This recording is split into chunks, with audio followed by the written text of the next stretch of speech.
বাংলাদেশের একটা বড় সমস্যা কি জানেন, আমাদের নক্ষত্রগুলার পতন যে সময় হওয়ার কথা, বা এই নক্ষত্রগুলার পতন আমরা যাদের দেখতে চাই না তাদের বহু মানুষের পতন হয়ে যায়।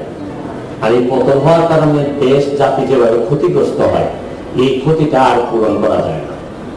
এই জন্য প্রতিদিন আমি আমার লাইসেন্সটা রিনিউ করি, যে আচ্ছা আমি কি এখনো ভয় পাই না, আমি কি এখনো আমার ভিতর কি লোক কাজ করে না।